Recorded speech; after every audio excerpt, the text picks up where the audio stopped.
Assalamualaikum warahmatullahi wabarakatuh. Bismillah, alhamdulillah, wassalatu wassalamu ala rasulillah, la hawla wa la quwata illa billah, amma bad. Puji syukur kehadirat Allah subhanahu wa ta'ala atas semua limpahan karunia nikmatnya. Salawat serta salam mari kita selalu haturkan pada Nabi kita Muhammad sallallahu alaihi wasallam. Para jamaah sekalian, duduk kita ini dalam rangka mempelajari kisah-kisah Nabi dan para sahabat agar supaya kita bisa mendapatkan tauladan-tauladan supaya kita lebih bersemangat dalam menjalankan perintah-perintahnya sekaligus menjalankan sunnah-sunnahnya. Mudah-mudahan tempat duduk kita ini adalah tempat di mana Allah mengatakan Raudhah min riyadil jannah, taman di antara taman surga, di mana Allah mencurahkan rahmatnya, menaungkan sayap-sayap malaikatnya, sekaligus menyebut nama kita satu persatu di hadapan para malaikat yang mulia. Nah, para jamaah sekalian, kita lanjutkan tentang perang Hunain. Setelah Nabi mendengarkan berita dari telik sandi atau mata-mata, kemudian Nabi menyiapkan pasukan yang terdiri dari 10.000 pasukan Madinah dan 2.000 pasukan Mekah untuk menghadapi suku Hawazin dan suku Sakif. Loh, kenapa enggak perang di dalam kota saja? Padahal mereka sebenarnya ingin menyerang Mekah. Sebab Nabi khawatir bahwa orang-orang Mekah yang baru saja masuk Islam, kira-kira 10 harian, itu kemudian ketika diserang, karena ada dendam yang masih tersimpan, kemudian justru mereka ini berbalik arah dan membantu pasukan musuh. Sehingga Nabi memutuskan untuk perang di luar kota. Kira-kira begitu. Nah, kemudian setelah Nabi menyiapkan 12.000 pasukan, sekali lagi yang terdiri dari 10.000 dari Madinah dan 2.000 pasukan dari Mekah. Nah, dari 2.000 orang ini ada sebagian yang sebenarnya masih bimbang. Jadi ikut perang tapi sebenarnya hatinya masih bimbang. Islam enggak gitu. Tetapi karena kondisi memaksa mereka harus ikut Islam, maka mereka akhirnya tetap ikut pasukan muslimin. Bahkan di antara mereka masih ada yang dendam kepada Nabi. Nanti terbukti ini ketika pasukan muslimin kocar-kacir. Nah, saking besarnya jumlah pada waktu itu ya, sehingga Sayyidina Abu Bakar mengatakan bahwa pasukan yang sebesar ini, andaikan tertimpa musibah, maka musibah itu bukan karena jumlah, bukan karena sedikitnya jumlah, tetapi demi Allah, andaikan pasukan ini menerima atau mendapatkan musibah, pasti karena penyebab yang lain atau penyebab yang bukan karena jumlah. Sebab jumlahnya 12.000, dan 12.000 ini belum pernah ada pasukan yang terkumpul sedemikian rupa itu. Di perang Badar, orang-orang Quraisy atau orang musyrik itu 1.000, pasukan muslimin 300. Kemudian di perang Uhud, pasukan musyrik 3.000, pasukan muslimin 700. Di perang Khandaq, orang-orang musyrik, orang-orang kafir 10.000, pasukan muslimin 3.000. Nah, ini pasukan muslimin berhasil mengumpulkan 12.000. Nah, di antara orang-orang yang masih bimbang ini, ada seorang pemuka Quraisy yang dia diberi kesempatan oleh Nabi untuk mempelajari dulu apa itu Islam. Sampai 4 bulan kira-kira. Diberi Nabi waktu 4 bulan. Kalau lebih dari 4 bulan kok belum masuk Islam, maka dia akan diusir dari Mekah. Kira-kira begitu. Nah, orang ini adalah tokoh Quraisy yang mempunyai usaha menyuplai peralatan perang. Jadi kalau di Mekah itu ada perang, maka dia beli dari situ. Siapakah dia? Dia adalah Safwan bin Umayyah. Safwan ibnu Umayyah. Orang ini mempunyai peralatan perang, memang dijual. Jadi usahanya membuat peralatan perang. Kemudian Nabi memanggil Safwan ini, Nabi mengambil Safwan ibnu Umayyah. Kemudian beliau mengatakan, wahai Safwan, berapa peralatan perang yang engkau punyai? Ada pedang berapa? Jawab Safwan, kira-kira ada 3.000 pedang dan peralatan yang lainnya ya Rasulullah. 3.000. Jadi orang memiliki pedang 3.000. Kalau dijual 100.000 itu berapa? Berapa? 300 juta. 300 jutaan. Belum peralatan yang lainnya. Memang dia penyuplai bahan-bahan peralatan perang. Tolong pinjamkan kepada saya. Pinjam ini akadnya. Sebab dia masih belum beriman. Belum mengucapkan syahadat. Kata Safwan, "Aghasban ya Rasulullah?" Apakah ini dirampas ya Rasulullah? Diambil paksa? Tidak, kata Nabi. Ini saya pinjam dan saya jamin. Kalau ada yang kurang, ada yang rusak, akan saya ganti. Ada yang hilang akan saya ganti. Nah, misalnya Bu, andaikan peralatan perang yang dipunyai oleh Safwan ini diambil paksa gitu, bisa mboten? Bisa sekali, Mekah takluk. Tetapi itu tidak dilakukan oleh Nabi. Inilah salah satu bukti bahwa Islam itu rahmatal lil alamin. Bisa seandainya kemudian dirampas terus diambil gitu, tetapi tidak dilakukan oleh Nabi. Nah, karena merasa keamanannya juga dijamin, peralatannya juga dijamin, akhirnya orang-orang seperti Safwan ibnu Umayyah ini ikut perang. Apa alasannya? Sebab yang dia pikirkan adalah membela Mekah. Jangan sampai Mekah ini kemudian jatuh ke tangan selain orang Mekah. Kalau Nabi kan orang Mekah, Pak. Nabi terus Sayyidina Abu Bakar, Ali itu kan orang Mekah. Maka mereka dalam hatinya jangan sampai Mekah jatuh ke tangan selain orang Mekah. Maka berangkatlah 12.000 pasukan ini untuk menghadang suku Hawazin dan suku Tsaqif. Lalu apa yang dipikirkan oleh pasukan ini? Karena jumlahnya yang besar itu, kemudian mereka berpikir, wah, tenang kita ini.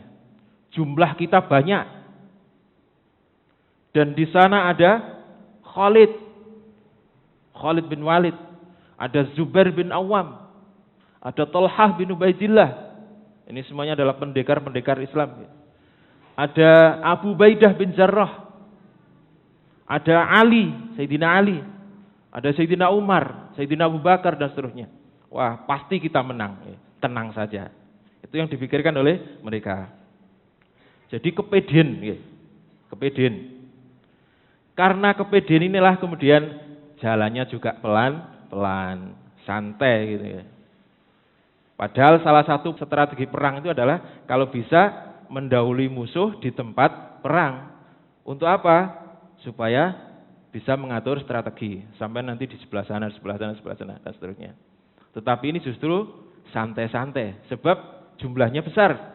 Mereka pasti dalam hati mereka mengatakan bahwa kita pasti menang. Jumlah kita banyak. Nah, akhirnya mereka telat sampai ke Hunain. Didahului pasukan musuh lebih dulu datang di Hunain. Sehingga mereka bisa menyiapkan jebakan-jebakan dan tempat-tempat persembunyian. Itulah yang terjadi. Nah, sampai Allah mengabadikan dalam surat At-Taubah ayat 25, laqad nasarakumullah, sesungguhnya Allah telah menolong kalian fi mawatina katsiratin, di beberapa tempat atau di beberapa medan perang.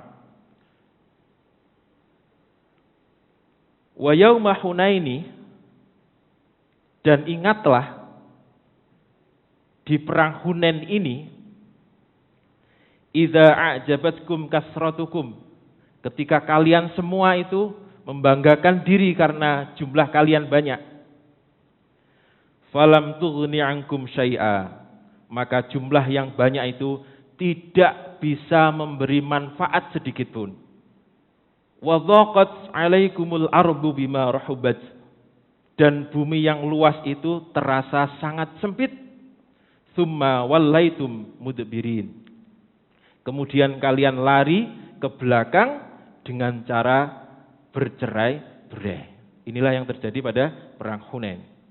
Nah, karena merasa sudah pasti menang itulah, secara tidak langsung kemudian rasa bergantung diri kepada Allah itu, rasa bergantung kepada Allah itu berkurang. Sebab merasa jumlahnya besar. Maka pelajaran bagi kita semua adalah jangan sampai kemudian keadaan yang mungkin jenengan punya uang banyak, keadaan makmur lah ya. Kemudian secara perhitungan, wah uang saya ini kalau dibuat hidup 100 tahun tidak mungkin habis. Kemudian kita merasa aman dengan uang itu. Merasa aman dengan uang itu, sehingga rasa aman ini menghalang-halangi kita merasa aman dengan Allah, atau menghalang-halangi kita bergantung kepada Allah. Akhirnya kemudian bergantung kepada uang aman, punya uang sekian. Terus akhirnya rasa bergantungnya berkurang. Atau karena punya anak yang pinter-pinter, cerdas-cerdas, terus dalam hati merasa aman. Nanti di hari tua ini nanti anak-anak saya pasti akan ngurusi saya, mencukupi saya. Kebutuhan saya akan dipenuhi oleh anak-anak saya. Sebab mereka pinter-pinter, cerdas-cerdas, dan pasti mendapatkan pekerjaan yang bagus-bagus. Nah, para jamaah sekalian, Allah ini kalau mencintai kita, mencintai hambanya, ini menjadi pencemburu. Cemburunya Allah itu melebihi cemburunya suami kepada istrinya. Sehingga kalau orang ini dicintai Allah, orang ini dicintai Allah, kemudian rasa bergantungnya berkurang, Allah ini ngamuk. Kemudian harta kita, anak-anak kita, itu diambil oleh Allah. Sebab ini menjadi penghalang hambaku untuk sampai kepada saya, kata Allah, kira-kira begitu. Akhirnya terjadi mungkin dirampok orang, atau kebakaran, atau kalau dia bergantung kepada anaknya, tiba-tiba anaknya diambil duluan. Apalagi begini, dari anak 5 itu misalnya, terus merasa, oh ketokane sing tengah itu sebenarnya sing kena digandoli. Nah, ini bahaya ini. Kalau kita dicintai Allah, kemudian Allah cemburu, maka bisa-bisa anak kita ini diambil duluan. Atau ternyata setelah kita tua nanti justru anak kita itu rezekinya seret. Na'udzubillah min dzalik ya. Mudah-mudahan Allah selalu menjaga hati kita untuk merasa nyaman hanya dengan Allah. Merasa bergantung hanya kepada Allah, tidak selain Allah. Kira-kira begitu. Nah, masalah nanti yang mencukupi kita di hari tua itu anak yang ini biar Allah yang ngatur. Jangan sampai kita sendiri kemudian merasa aman dengan anak-anak kita. Kira-kira begitu. Nah, para jamaah sekalian, Sayyidina Umar itu ketika melepas pasukan untuk bertempur melawan Romawi, beliau berpesan, sungguh yang paling aku takutkan bukan karena jumlah musuh, bukan karena banyaknya jumlah musuh, yang jumlahnya ratusan ribu itu. Jadi di perang Yarmuk itu pasukan muslimin kalau tidak salah 40.000, pasukan Romawi 400.000 Bang. Kalau kemarin di perang Mu'tah itu pasukan muslimin berapa kemarin? 3.000, pasukan Romawi 200.000. Luar biasa. Maka yang dikatakan oleh Sayyidina Umar, sungguh yang aku takutkan bukan karena jumlah musuh yang banyak, tetapi yang aku takutkan adalah maksiat yang kalian lakukan. Sebab selama ini Allah menolong kita, itu karena kita beramal soleh, berbuat baik. Tetapi kalau kita ini maksiat, apa bedanya dengan mereka? Mereka maksiat, kita maksiat. Jumlah mereka besar, jumlah kita sedikit. Pasti Allah akan memenangkan jumlah yang besar. Sebab sama-sama maksiat. Tetapi kalau mereka maksiat, kita tidak, maka Allah akan menolong orang-orang yang soleh ini. Itu yang disampaikan oleh Sayyidina Umar ketika melepas tentaranya menuju ke Romawi. Nah, para jamaah sekalian, setelah perjalanan sekian hari, pasukan muslimin akhirnya sampai di bukit yang bawahnya itu sudah lembah Hunain. Bukit, terus di sini Hunain, di sini nanti bukit lagi. Jadi Hunain ini diapit oleh 2 bukit. Kemudian Nabi mengatakan, coba kalian berdiri di atas unta. Kalian amati, apakah suasana atau situasinya aman? Kemudian para sahabat ini naik ke atas unta supaya penglihatannya lebih jauh gitu ya, bisa mengamati. Dan mereka mengatakan, ya Rasulullah, situasi aman. Padahal apa yang terjadi? Suku Hawazin dan suku Sakif sudah berada di situ. Mereka sudah menyiapkan ribuan anak panah. Mereka sudah bersembunyi di samping-samping lembah itu. Sementara kaum muslimin tidak ada yang tahu, Bang. Maka kemudian Nabi mengatakan, siapa yang akan turun duluan? Nah, akhirnya Bani Sulaim, suku Sulaim, dipimpin oleh Khalid bin Walid, turun terlebih dahulu. Diterjal nih, terjal. Tapi tidak ada masalah, tentara, Bang. Turun pelan-pelan, disusul dengan kloter berikutnya, terus gitu pelan. Nah, para jamaah sekalian, ketika pasukan yang terdepan yang dipimpin oleh Khalid bin Walid ini sudah pertama kali menginjakkan kaki di lembah, sudah tidak turun lagi.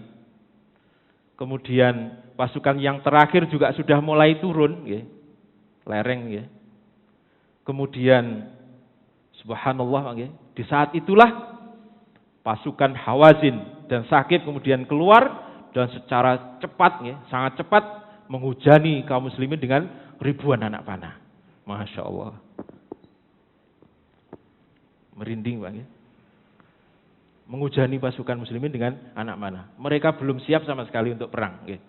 Masih posisi santai tadi, karena jumlahnya besar. Maka apa yang terjadi? Pasukan yang di depan itu, Khalid ini, hampir semuanya kena anak panah. Termasuk Khalid ini, tidak tahu berapa jumlahnya yang panah yang menancap di Khalid ini. Sehingga Khalid ini kemudian pingsan, terjatuh di situ. Belum lagi yang lainnya, semuanya jatuh. Nah, sementara mereka mau balik ke atas, sudah susah, Bang. 12.000 orang, sudah sesek bukit ini. Yang tengah juga demikian, mau balik ke atas sudah sesek, atasnya sudah ada orang. Hanya orang-orang yang berada paling di atas yang bisa langsung melarikan diri, balik. Jadi situasi sangat luar biasa, sangat sulit sekali, sangat mencekam. Semuanya tidak ada yang menyangka bahwa di situ sudah bersembunyi pasukan Hawazin. Padahal jumlah pasukan Hawazin ini lebih sedikit daripada jumlah pasukan kaum muslimin. Nah, oleh sebab itulah kemudian Tadi Allah mengatakan idza a'jabatkum kasratukum. Kalian berbangga diri dengan jumlah kalian yang besar. Tetapi jumlah yang besar itu tidak dapat memberi manfaat sedikit pun kepada kalian. Lalu apa pelajaran yang kedua yang bisa kita ambil dari peristiwa ini? Pelajaran yang kedua adalah kita ini jangan sampai berbangga-bangga diri, merasa kaum muslimin itu di Indonesia mayoritas. Ini yang sering kita dengar. Mayoritas. Kemudian kita berbangga dan tidak meneruskan kalimat itu. Sehingga ceramah-ceramahnya pun hanya memberikan pujian. Termasuk organisasi kita. Organisasi kita ini terbesar di Indonesia. Kalau organisasi muslimin terbesar di Indonesia. Tetapi tidak ada tindak lanjutnya. Maka marilah kita perbaiki hal yang begitu dengan memperdalam ilmu dan amal soleh. Jangan sampai kemudian kita ini jumlahnya besar, tetapi seperti perang Hunain. Bahkan gampang diadu domba. Yang satu sini diomongi tukaran. Sehingga sejarah di Indonesia itu, kita belum pernah kaum muslimin terus kemudian bersatu menjadi satu, bersatu padu untuk mencapai tujuan tertentu, itu belum pernah. Yang satu ikut sana, yang satu ikut sini. Sehingga akhirnya tokoh kita pun masih sulit untuk menjadi tokoh utama di negara kita ini. Ini pelajaran bagi kita. Nah, para jemaah sekalian, kemudian apakah yang terjadi? Pasukan muslimin kocar-kacir. Mereka menyelamatkan dirinya masing-masing tanpa berpikir menyelamatkan Nabi. Sudah tidak ada di benak mereka. Semuanya lari. Semuanya lari menyelamatkan diri. Nah, kemudian di saat itulah ada seseorang, hanya satu saja, yang berhasil mencapai bawah di lembah Hunain itu. Sendirian. Siapakah dia? Akan kita lanjutkan pada pertemuan yang akan datang. Demikian, kurang lebihnya mohon maaf. Mudah-mudahan manfaat. Wassalamualaikum warahmatullahi wabarakatuh.